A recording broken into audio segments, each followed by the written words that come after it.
Bonsoir, alors je teste une autre combinaison, j'ai éteint la clim, j'ai allumé le ventilo, je l'ai mis loin. Donc j'espère que c'est faisable et que c'est supportable pour vous, mais il fait toujours 40 000 degrés. Ah, et aussi j'ai les cheveux mouillés. Donc comme ça, je pense que je vais survivre. Parce que là je suis partie pour filmer plusieurs vidéos et je pense que je vais survivre comme ça, mais on verra. On verra.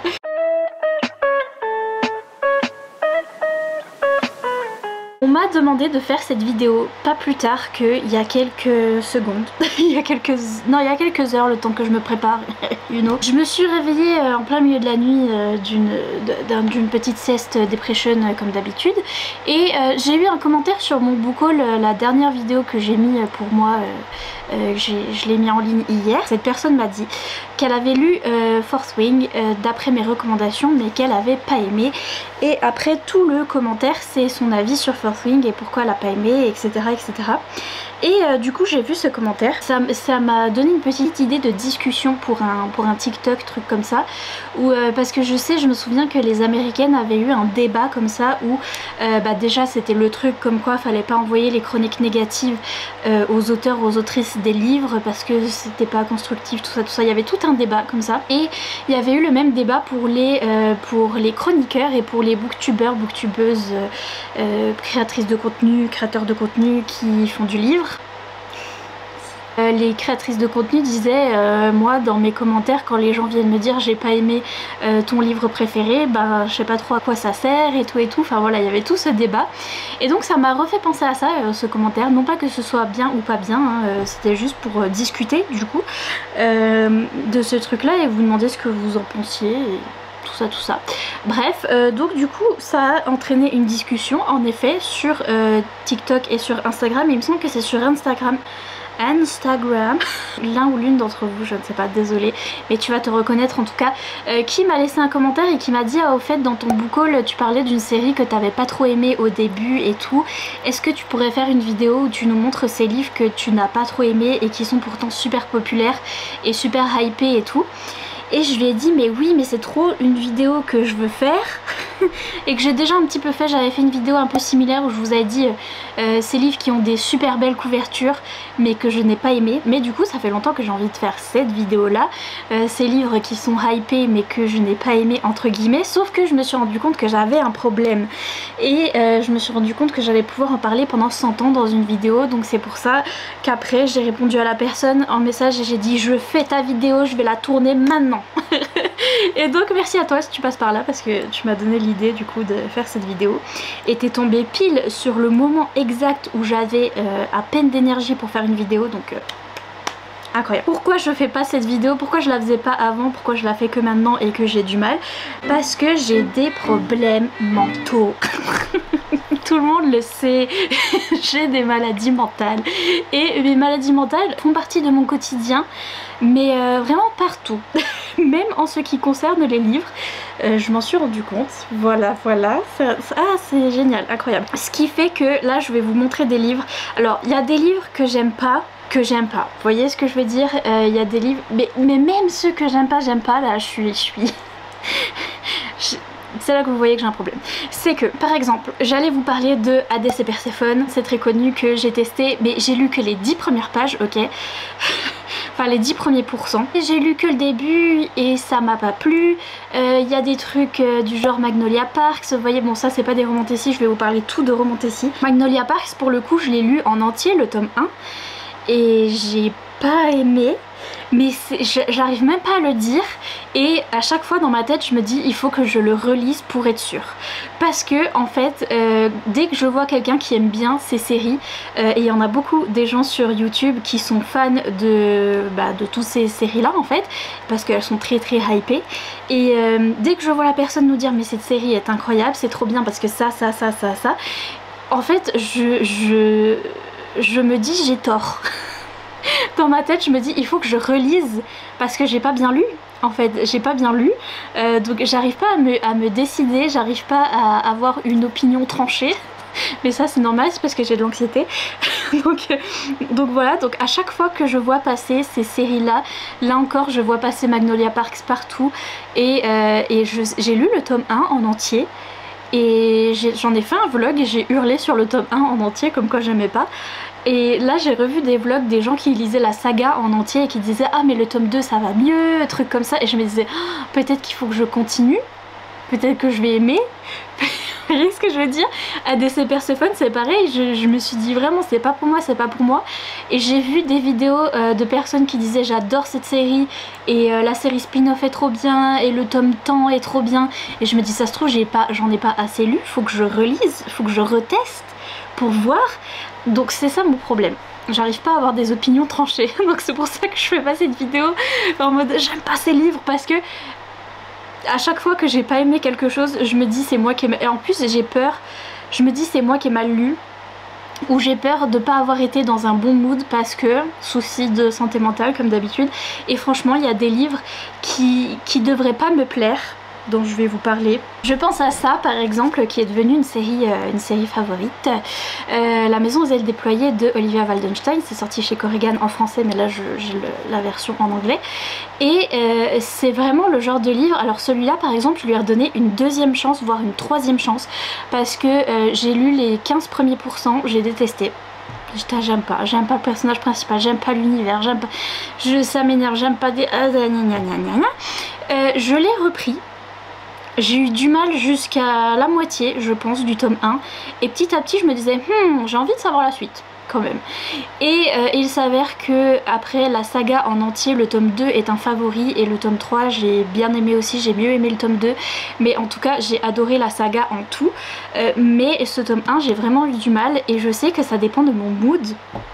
Parce que au moment où je l'ai commencé cette saga, j'étais dans un mood où j'avais besoin d'un livre qui m'accroche au première ligne. En fait, dès les premières pages, je lis les premiers mots et je suis en mode oh purée, j'aime trop. Vous voyez, ça m'a fait ça pour quelques livres, quelques-uns de mes préférés, par exemple Fourth Wing. J'ai senti je voyais les défauts et tous d'ailleurs. Le début de cette vidéo, c'est que quelqu'un n'a pas aimé Fourth Wing et me l'a dit dans les commentaires. Et je vois les défauts et tout ce qu'il y a et qui va pas dans Fourth Wing.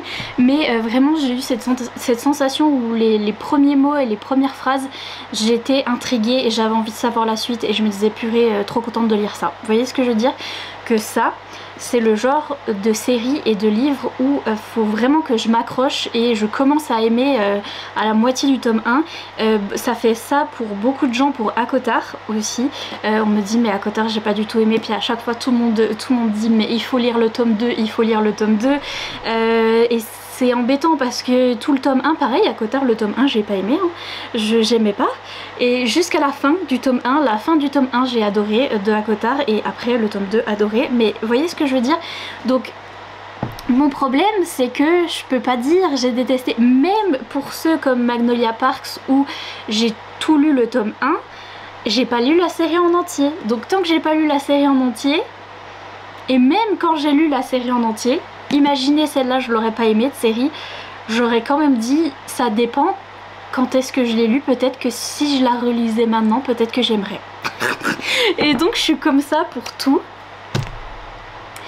Et c'est pour ça que je peux pas trop... Enfin, je vais vous montrer des séries que j'ai pas aimées entre guillemets, mais vous allez voir qu'il y en a beaucoup que je vais recommencer et je vais leur redonner une chance parce que c'est des séries hyper hypées que tout le monde aime, et j'ai trop envie d'être hypée aussi. J'adore la hype, j'adore que les gens aiment la romantasy et que les gens soient à fond et fangirl et tout, et j'ai envie de fangirler avec eux. Et du coup quand ça le fait pas pour moi, et ben j'ai envie d'aimer, et donc du coup j'ai envie d'avoir envie, et donc du coup je pleure. Et donc bref, c'est ça mon souci. Mais donc dans ces livres là, on a par exemple combien de fois je vais le mettre sur ma pile du challenge été glacé. Par exemple dans cette série, donc c'est une série de romantasy qui ont été écrites par des autrices de romantasy qui sont connues en fait dans le genre, et qui ont écrit des petits spin-offs comme ça, des petits romans qui font partie de leur univers en fait, qui sont pas dans leur série principale, qui sont dans cette série là qui s'appelle Mortal Enemies to Monster Lovers. Donc on est censé être avec une romantasy avec des monstres, des messieurs qui sont un petit peu peu des monstres et tout. Et donc là on a celui-là avec le Frost King. Le truc est que moi j'adore les romantécies polaires, c'est vraiment ma troupe préférée. Récemment on me demandait c'est quoi ta troupe préférée, Enemies to Lovers, Friends to Lovers, truc comme ça, et je me disais en vrai ma troupe préférée c'est le setting polaire. C'est vraiment de retrouver une romantécie qui se passe dans un univers polaire où il y a de la neige. Parce que j'aime trop. j'aime trop. Surtout quand il fait chaud comme ça là. Je vous l'ai dit. Donc du coup, The Frost King, ok, la fille elle est dans un petit village au début, elle est, en fait c'est la fille du Père Noël parce que son papa il fait des petits jouets en bois pour les enfants et elle l'aide à faire les petits jouets en bois. Bref, c'est la fille du Père Noël. On est vraiment dans un monde super glacial avec les aurores boréales et tout. J'ai commencé, j'en suis là. J'ai commencé pour le challenge était glacé. Là j'ai un marque-page du challenge romantécie parce que je l'ai peut-être repris pour le challenge romantécie. Qu'est-ce que j'en sais? Je sais pas. Je sais même pas.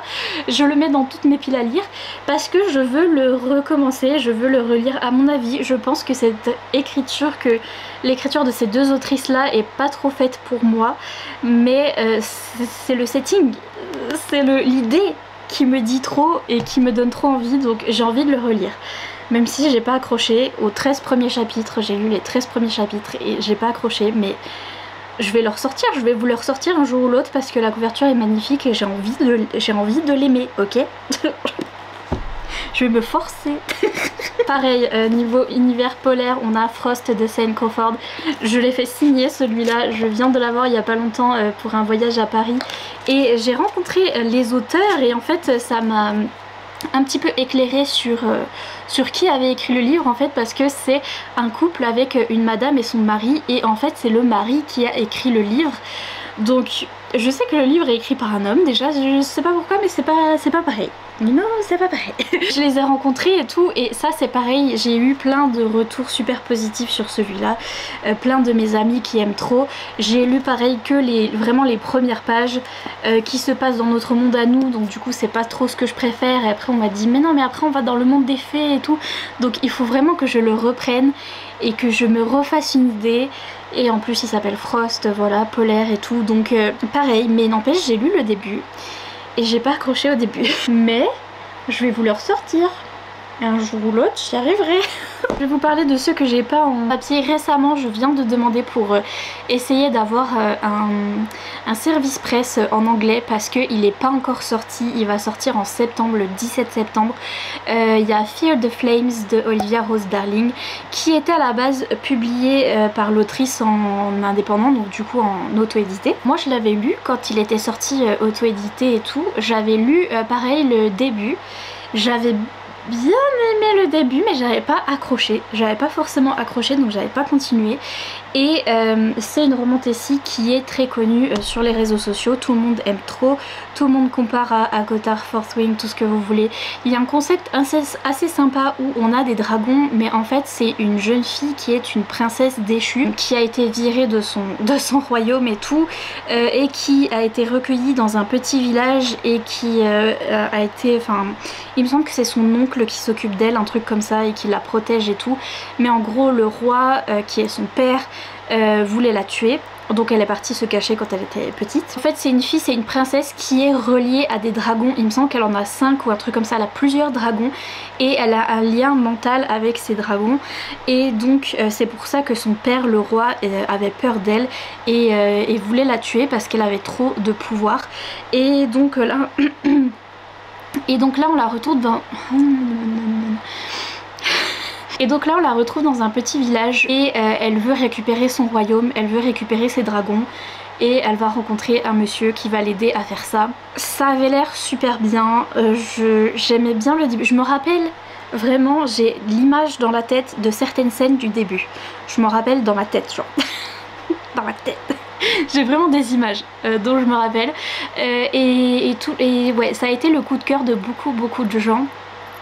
sur Romantasy TikTok, Romantasy Booktube, trucs comme ça. C'est un pareil que j'ai envie de retester, mais il est plus dispo parce qu'il va sortir en septembre, parce qu'il a été repris par une maison d'édition. Et donc du coup là je l'ai demandé pour essayer de l'avoir en service presse ou truc comme ça de la part de la maison d'édition, pour essayer de l'avoir parce qu'en fait il est plus dispo en auto-édité. Donc ça pareil, you know, je veux retester. Il y a aussi The Book of Azrael de Amber V. Nicole, je crois que c'est le nom de l'autrice, je me rappelle plus. Mais il va sortir chez Bookmark, et Bookmark ils vont faire un relié. Incroyable. Les fan art chez Bookmark, le travail d'édition chez Bookmark, incroyable. Bref, donc je suis très intéressée par ce livre là. Et là c'est pareil, je l'ai lu et figurez-vous que je l'ai DNF, donc je l'ai pas fini, je l'ai arrêté à 70%. 70% celui-là. Et il y a des trucs que j'ai bien aimé, je m'en souviens, je vous en ai parlé en vlog. Il y a des trucs que j'aimais bien, notamment on parlait un petit peu de santé mentale et c'était très bien fait. Il y avait des trucs que j'aimais un peu moins parce que c'était urban fantasy, donc on était dans notre monde avec des voitures, des téléphones et tout, et on était avec notre jeune femme qui était un personnage très moraligré, donc qui était censée être méchante et qui doit travailler avec un dieu, sauf que le dieu il arrive, il débarque dans le monde moderne et comprend pas ce qui se passe avec les voitures, avec les téléphones et tout. C'était pas trop mon truc, mais pareil c'est une des séries favorites de la communauté Romantasy. Et parce que oui, maintenant il y a une communauté Romantasy, j'aime trop, pardon. Mais donc oui, et notamment on parle des tomes suivants parce qu'ils sont très longs, c'est des gros tomes, et on parle de personnages secondaires dont j'ai entendu parler dans le premier tome mais qui se développent vraiment bien dans les autres tomes et qui deviennent un petit peu des personnages principaux, et donc du principaux. C'est dur le français. Et donc je suis intriguée parce que je me dis attendez, quoi?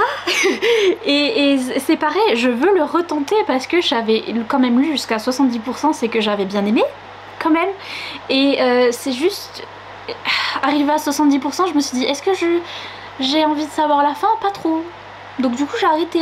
Mais en fait les personnages principaux sur lesquels on se concentre dans le tome 1, c'était pas mes préfs, mais il paraît qu'ils évoluent beaucoup dans la série et qu'en plus il y a d'autres personnages qui arrivent et qui deviennent un petit peu principaux aussi. Et donc ça pourrait faire que j'aime en fait. Donc quand il va sortir en français, je vais le demander à Bookmark et déjà je vous dirai comment se passe la traduction et tout. Et je vais lui redonner une chance et je vais le relire. Il y a celui-là aussi. Par exemple celui-là il vient de sortir en français chez les éditions Olympe, et donc il vient de sortir en français, tout le monde est en train de le lire en français. Et alors en français j'ai pas tellement de retours de gens qui aiment bien, ou je sais pas, j'ai pas eu de retour encore, peut-être parce qu'il vient de sortir. Peut-être. Mais en tout cas j'ai eu des retours en anglais et j'ai eu des retours des gens qui ont lu déjà la version qui a été remasterisée, parce que moi j'ai la version que m'a envoyée l'autrice qui est auto-éditée. Et ça a été repris par une maison d'édition et ça a été remasterisé, donc déjà ça je sais pas. Et ensuite il y a des gens qui ont lu les tomes suivants et qui parlent dans leurs vidéos des tomes suivants. Et moi je suis là... J'ai lu ce tome 1, j'ai mis 3 étoiles. J'ai trouvé que ça allait trop vite, j'ai trouvé que c'était une bonne Romantasy avec tout ce qu'il faut dedans, sauf qu'on avait l'impression d'avoir un plan de Romantasy et que tout allait très vite, que les événements s'enchaînent un peu trop vite en fait. Du coup je sais pas si c'est amélioré dans la version remasterisée. Je m'étais pas forcément attachée au personnage non plus, mais il y avait vraiment plein de trucs que j'aimais bien, plein de tropes que j'aime bien. Et j'avais trouvé que c'était quand même bien fait. C'est juste qu'il n'y avait pas eu ce truc. Il n'y avait pas eu la spark, you know. Je vais vous parler de Spark dans le Spark of the Everflame dans pas longtemps. Et il n'y a pas eu cette étincelle, ce petit truc qui fait que je suis là, oh, j'aime trop. Vous voyez ce que je veux dire? Dans tous ces livres-là, il n'y a pas ça. Ou alors, par exemple, dans certaines séries, avant que j'ai la Spark elle arrive au tome 42 là. Et je suis là, oh, mais vraiment c'est tard. Donc... Vous voyez ce que je veux dire? Donc là j'ai pas eu ça, et je vois les américaines qui ont lu notamment le tome 2 et qui ont dit le tome 2 est super bien, il explique encore mieux le tome 1, donc on explique bien le monde de fantasy et tous les trucs que je pensais qui étaient pas assez développés dans le tome 1. Donc du coup je me dis peut-être qu'il faut que je lise le tome 2. Mais en même temps j'ai pas le temps parce que j'ai d'autres choses à lire que je vais peut-être plus aimer, donc oui c'est dur dans ma tête, oui ma vie est compliquée et tout. C'est pour ça que je suis dépressive et tout, c'est parce que tout est grave pour moi, genre même c'est des choses comme ça, des fois j'y réfléchis pendant des heures la nuit et je me dis peut-être que je passe à côté de quelque chose, c'est grave, alors qu'en vrai c'est pas grave, on s'en fout. mais est-ce que vous voyez ce que je veux dire? Celui-là, il va sortir, je sais pas si j'ai le droit de vous le dire. J'ai pris une petite habitude dans mes vidéos parce que je sais pas si j'ai le droit de dire en avance, parce que des fois j'ai des infos sur ce qui va sortir en français, ce qui va être traduit. Comme vous le savez, il y a eu un fiasco avec Hugo Roman et Fourth Wing où je vous ai révélé un peu trop tôt la couverture française de Fourth Wing et que ça allait sortir chez Hugo Roman, je sais pas quoi, bref ils étaient pas contents. Tout un pataquès, et donc depuis je suis assez frileuse quand il s'agit de vous dire s'il va y avoir traduction ou non, mais le problème c'est que vous me demandez tout le temps dans tous les commentaires, c'est est-ce qu'il y aura la traduction, est-ce que tu sais, et je peux répondre je sais pas, mais c'est pas vrai parce que je sais pour certains. donc et je trouve ça un petit peu embêtant le suspense que font les maisons d'édition en français là pour dire que ça va être traduit ou non, parce que par exemple les autrices américaines elles annoncent assez rapidement quand les droits ont été rachetés par des entreprises françaises, en fait elles vous disent assez rapidement sur leur Instagram, donc ça par exemple je sais pas si l'autrice l'a dit sur son Instagram encore. Mais pour d'autres livres dont je vais vous parler, les autrices ont déjà, par exemple pour When the Moon Hatched, Sarah A. Parker, donc l'autrice de When the Moon Hatched, elle a dit sur son Instagram que les droits de son livre ont été rachetés en français. Elle a dit par quelle maison d'édition, donc je sais c'est quelle maison d'édition qui va récupérer. Bon en même temps ils ont récupéré son autre série aussi qui va bientôt sortir, donc les éditions Olympe. Et ils l'ont pas annoncé. Ils ont pas montré la couverture et tout. Bon la couverture je sais pas encore ce que ça va donner ni rien, mais ils l'ont pas annoncé, donc du coup je suis un peu... Bref, là c'est pareil. Il n'y a pas eu d'annonce encore, mais moi j'ai eu un petit programme de la part de chez Brajlon. Et il y avait celui-là dedans, donc il va être traduit en français chez Brajlon, ok. Et je l'ai demandé parce que quand je l'ai vu sur le catalogue, j'ai vu que c'était celui-là. Pareil, celui-là je me suis arrêtée à 60% je crois. Franchement je l'avais bien lu et tout, et j'avais bien aimé. Je me souviens que j'étais totalement amoureuse du monsieur, le love interest dans ce livre là il est trop bien.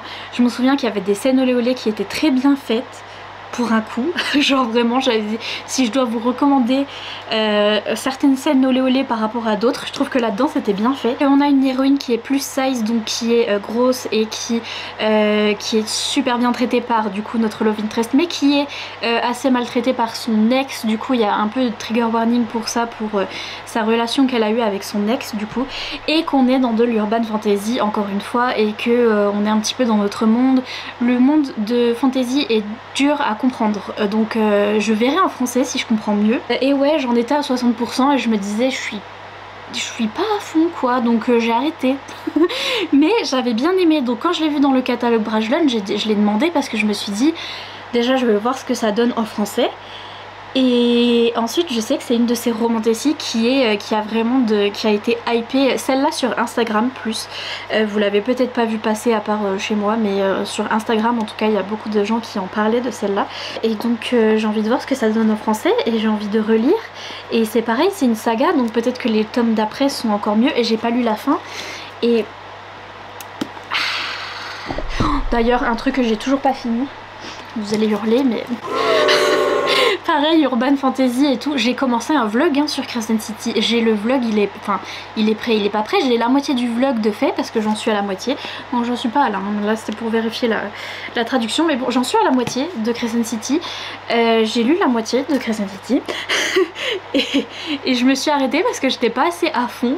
C'est vraiment pas... C'est pas le même coup de cœur que Hakotar, et donc j'ai jamais continué, et donc mon vlog il traîne, et ce livre il traîne dans mes currently reading là, dans mes lectures en cours. Souvent vous remarquerez que souvent il y a un petit truc d'urban fantasy dans la fantasy du coup qui fait que... Mais donc on avait ça, celui-là je sais pas si... j'ai pas d'infos pour la version française, mais je pense qu'il va sortir aussi parce que toutes les romantici sont récupérées en ce moment. Celui-là aussi, il a eu beaucoup de hype sur toutes les plateformes, donc Heavenly Bodies de Emani et Ryu. Même chose, je l'ai lu. J'ai arrêté à 70... Non, celui-là j'ai arrêté genre à 90%.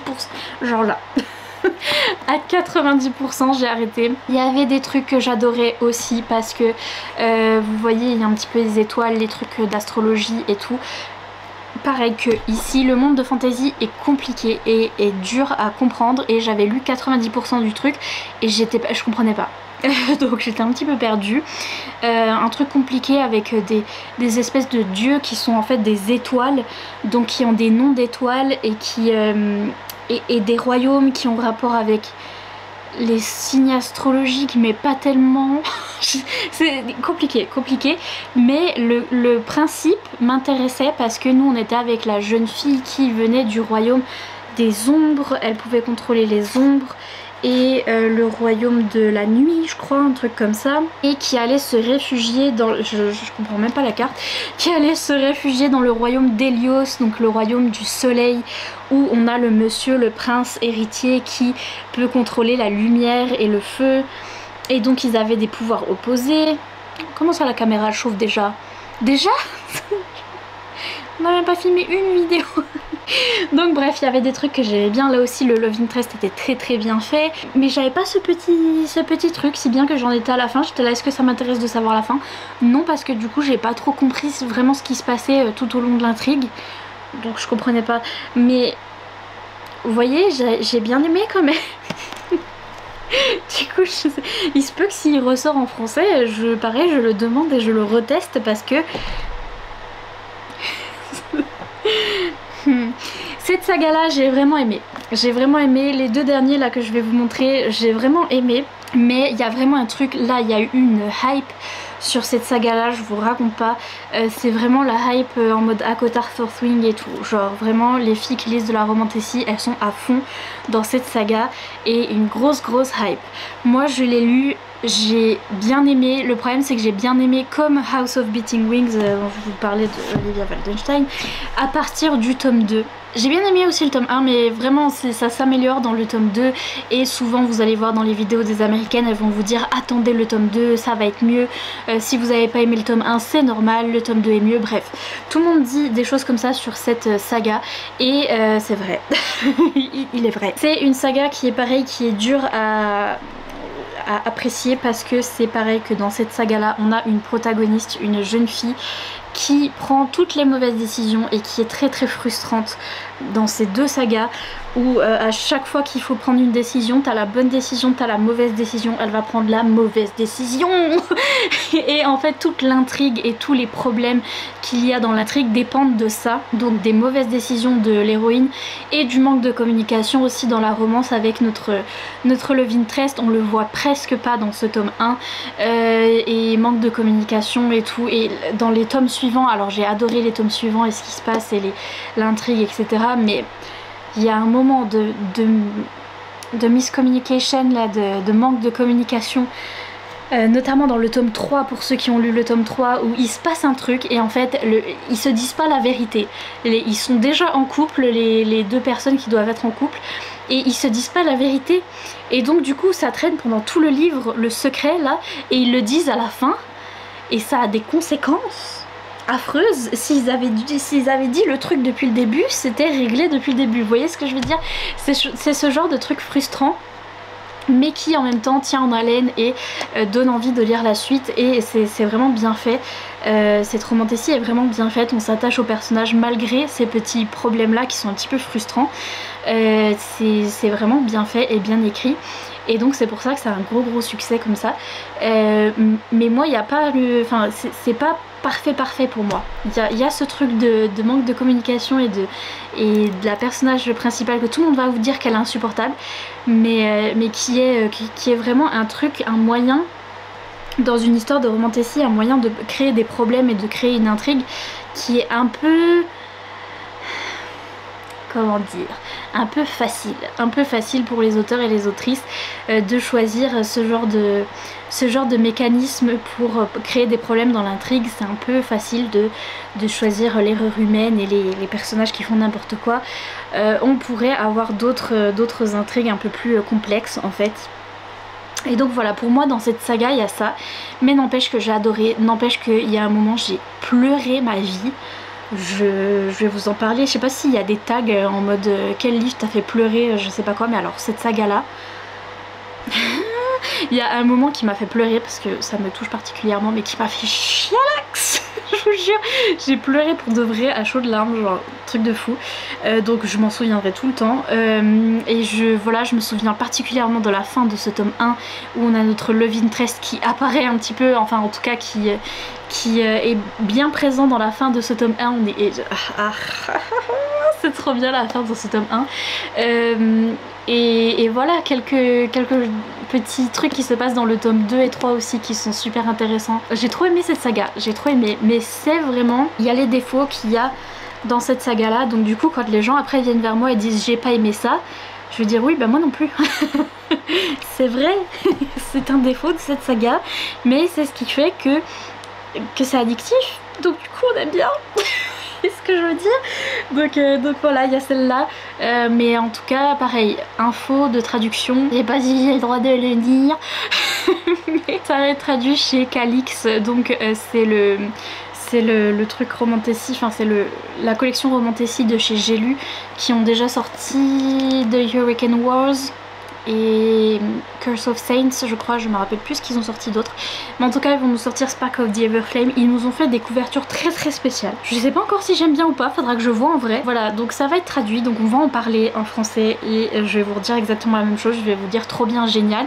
Par contre si ça vous saoule, si vraiment vous venez me dire le personnage principal est insupportable, le monsieur est pas assez présent, il y a de la miscommunication, je vais vous dire je sais.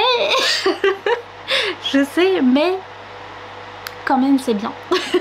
Donc, mais celle-là, voilà, je l'ai pas abandonnée. Et j'ai pas aimé. J'en suis au tome 3, d'ailleurs je me suis arrêtée au milieu du tome 3 parce que il y avait ce truc de miscommunication qui m'a dans le milieu du tome 3. Donc c'est pour ça que je me suis arrêtée, mais un jour je vais le reprendre et je vais lire le tome 4 parce que ça a tellement de hype que elle me donne toujours, les américaines elles me donnent toujours envie de reprendre cette saga, donc c'est sûr que je vais reprendre. Et enfin cette saga qui a beaucoup de hype en ce moment et qui vient de sortir au Keep. Je sais pas si au moment où je vais poster cette vidéo elle sera déjà sortie, mais en tout cas c'est sorti, ça va sortir chez Korrigan en français. Ça sort le 20 août je crois, je sais plus. Bah c'est aujourd'hui le 20 août. Ok, ça sort aujourd'hui. Mais donc chez Korrigan, donc c'est A Court This Cruel and Lovely de Stasia Stark qui s'appellera Un royaume si cruel et merveilleux je crois en français, et je l'ai lu, je viens de le lire, je viens de le finir ce tome 1 et j'ai beaucoup aimé la saga. J'ai mis, enfin la saga, le livre, parce que j'ai pas encore lu la saga, j'en suis au tome 2. J'ai mis 4 étoiles à ce tome 1 parce qu'il y a un truc en particulier qui est très particulier pour moi d'ailleurs, qui parle de maladie mentale en fait, qui me dérange quand même, mais à part ça la romantasy est vraiment très bien faite, le rythme est cool, très addictif, on a envie de tourner les pages, on a envie de savoir la fin, j'aime trop, j'aime beaucoup les personnages. On a un monsieur, bon c'est là que c'est compliqué, on a un monsieur qui est un alpha rogneux, très chiant, de base Juno qui est dans certaines romantasy et qu'on adore détester mais qui s'améliore petit à petit. Donc pour ceux qui n'aiment pas ce genre de personnage ça va être déjà compliqué pour vous, mais moi j'aime bien les détester et j'aime bien les voir s'améliorer au fur et à mesure de l'histoire, sauf que là c'est pareil, ça va être vraiment tout au long de la série. Là j'en suis au tome 2 et le personnage principal masculin et même le personnage principal féminin, mais surtout lui, parce que c'est surtout lui qui a des défauts, il s'améliore au fur et à mesure de la série. Et il y a vraiment cette justification de il est rogneux, il est grognon parce que c'est dans sa nature, vous verrez pourquoi, c'est un truc surnaturel, c'est la révélation de qui il est ou de ce qu'il est, vous verrez ça dans ce livre, et du coup ça justifie le pourquoi du comment il est comme ça.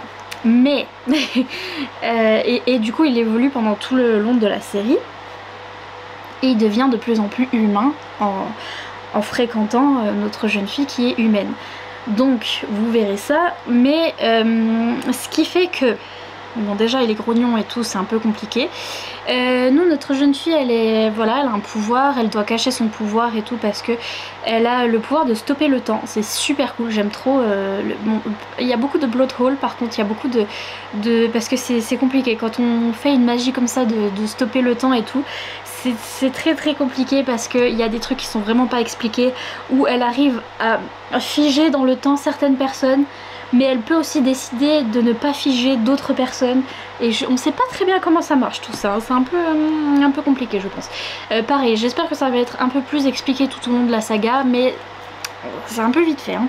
Mais j'adore son pouvoir, et elle doit cacher ce pouvoir parce que c'est interdit d'avoir ce genre de pouvoir et tout dans ce royaume, et en fait elle va devoir fuir son village parce qu'elle a ce pouvoir. Du coup elle va rencontrer une bande de mercenaires qui vont la prendre sous leur aile et pour l'emmener jusqu'à la capitale pour qu'elle s'enfuit et tout ça. Et donc voilà, et on a une romantassie avec l'un de ces mercenaires. Mais donc déjà ils ont une dynamique où lui il est très regneux et elle a une façon de fonctionner qui est que elle se dépasse et elle arrive à faire des trucs quand lui il lui hurle dessus. Donc quand lui il est méchant et regneux avec elle, ça la pousse en fait à faire certains trucs ou par exemple, ou des fois elle est bloquée, elle a des phobies, ou enfin il y a des trucs qu'elle n'arrive pas avec son pouvoir, au début elle n'arrive pas à utiliser son pouvoir, et lui c'est en lui criant dessus, en lui disant mais allez, mais fais bien, mais t'en es capable, mais pourquoi t'es nul comme ça, et bref il parle super mal, et elle ça l'énerve, et donc elle se sert de cet énervement pour après utiliser son pouvoir et réussir à faire des trucs. Mais donc ils ont cette dynamique là qui est parfois compliquée parce que quand ça touche à ses phobies par exemple, elle a la claustrophobie, elle a peur des endroits restreints et tout, et à un moment elle doit ramper dans un tunnel, elle n'y arrive pas parce qu'elle a peur, forcément elle a la phobie, et là le monsieur, enfin je sais plus s'il est là ou pas, ou si elle s'imagine le monsieur en train de lui hurler dessus, il me semble que c'est un truc comme ça même, mais en tout cas le monsieur lui hurle dessus, c'est bon, c'est juste un tunnel, tu vas y arriver, gna gna gna, et elle le fait. Et elle dépasse sa phobie et sa peur grâce au fait que lui il est là, ça n'existe pas les phobies, enfin you know. Et donc d'un côté c'est bien pour elle parce qu'elle arrive à dépasser ce genre de truc et à faire avancer l'intrigue, hein, c'est cool, donc c'est bien pour ça, mais et en plus ça se justifie par le fait que lui forcément il comprend pas ses émotions humaines et ces trucs comme ça, il est très très terre à terre, donc c'est pour ça qu'il est en mode mais qu'est-ce que tu nous fais tout un pataquès pour un truc qui sert à rien là. Et donc il a ce genre d'opinion. Le problème c'est que on arrive à certains moments où on parle de santé mentale, on parle de suicide notamment, où il y a un personnage qui va essayer de se suicider en fait, et là notre monsieur rognonieux il est là, oh là là mais quel lâche, les personnes qui font ça c'est des lâches, j'espère que toi tu feras jamais ça, il dit ça à la personnage principale.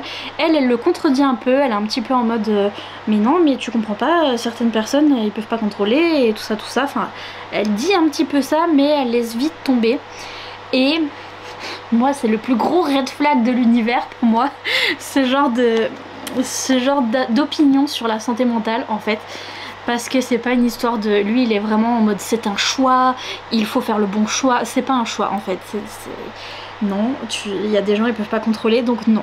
Et donc du coup je suis pas d'accord avec ça, mais je me dis que il va changer d'avis le type en fait. J'ai encore espoir, donc du coup j'ai mis 4 étoiles parce que j'ai beaucoup aimé l'histoire, j'ai beaucoup aimé cette romantassie, il y avait juste ce petit point là où je me dis et ça a pas été vraiment challengé dans ce bouquin là, mais on voit que sur plusieurs trucs comme ça, sur plusieurs remarques que lui il a, ça commence à changer dans le tome 2 et il commence à se dire ok les humains ils fonctionnent comme ça, donc il commence à comprendre. Mais donc c'est mieux. Vous voyez, j'aime bien voir aussi les gens évoluer, se rendre compte qu'ils ont tort, c'est quand même pas mal. Mais il y a ce truc, il y a ce petit truc. Et je vais lire la suite et j'ai hâte de vous dire pour la suite, mais en tout cas voilà, il y a toujours un truc, il y a toujours un truc dans toutes les romantassies qui fait que même dans mes favoris, j'ai toujours un petit truc à redire, et donc le livre parfait n'existe pas, mais Du coup je peux pas trop vous faire ce genre de vidéo, les livres que j'ai pas aimés alors qu'ils sont super hypés, parce qu'en plus j'ai vraiment un problème là-dessus où j'aime trop la hype et je pense que j'ai tort sur plein de sur plein de séries que j'ai pas aimées entre guillemets, donc je vais réessayer jusqu'à ce que j'aime en fait. jusqu'à ce que je trouve un truc que j'aime en fait dans chaque série. Et donc voilà, c'était cette vidéo. C'était très long, très insupportable, tout ça pour vous dire que j'ai des soucis de santé mentale et je sais pas avoir des opinions. Voilà, des opinions, c'est exactement comme les vidéos controversial opinion, c'était quoi, opinion controversée, trucs comme ça dans la boucosphère et tout. À chaque fois je vous fais ce genre de vidéo mais je suis en mode parce que j'arrive pas à avoir des opinions, donc voilà.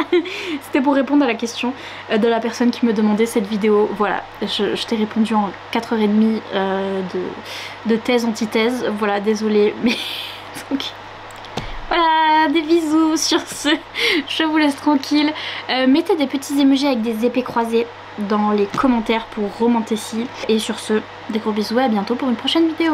Bye.